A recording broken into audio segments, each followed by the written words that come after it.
Hey guys, hope you're enjoying your Tuesday. Hey, interesting story here.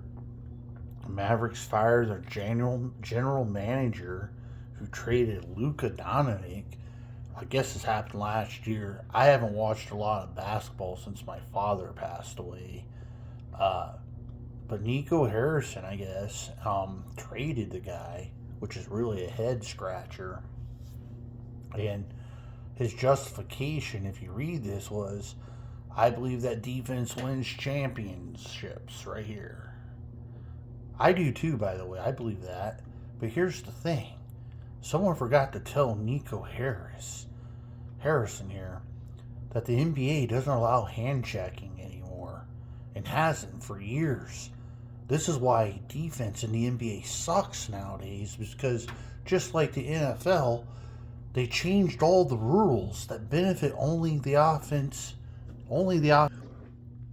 So defense has become a less part of the game, which is why you have teams pretty much on a weekly basis scoring 140 points now. I mean, shit, since the rules have changed, we've seen numerous of teams hit even 160. So, yeah, I agree with this line. Defense wins championships, but, you know, apparently he forgot that the NBA doesn't favor defense anymore, which, by the way, has ruined the basketball as a product.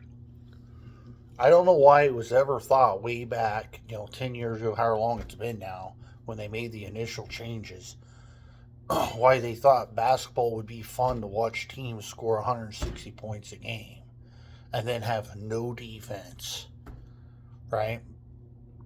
By the way, this is the same reason, or there's some other reasons, but it's similarly along the line to why you don't see your big guys getting rebounds anymore. You know why? Because they're at the 3 point line trying to guard a point guard or a shooting guard. They're not under the basket anymore. So you got all these 6'10", 7 feet tall dudes that get about 8 rebounds, 7 rebounds a game, and almost nobody gets a double digit rebound.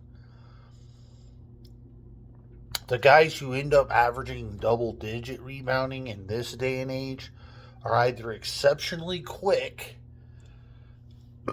or they're already an elite rebounder.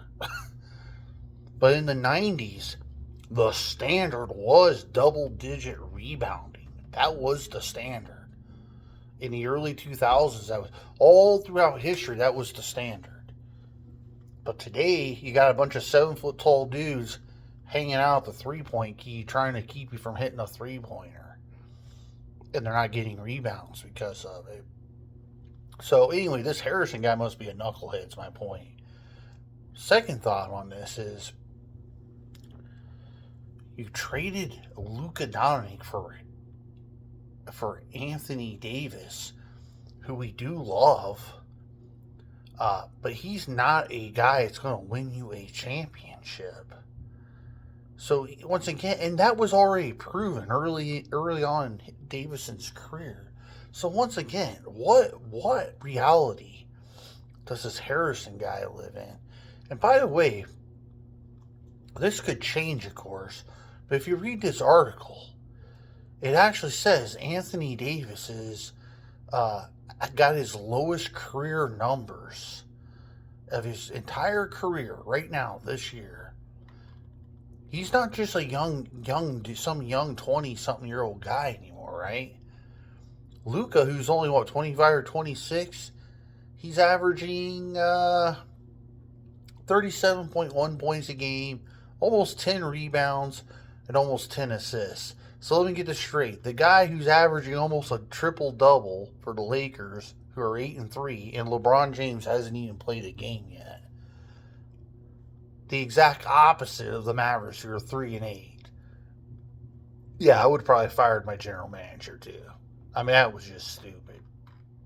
Anyway, as always, not shitting on Anthony Davis. He is a good player, but you're not going to win a championship with Anthony Davis. You might win a championship with Luka Doncic, right? Anyway, as always, give your opinions. Talk to y'all later. Bye.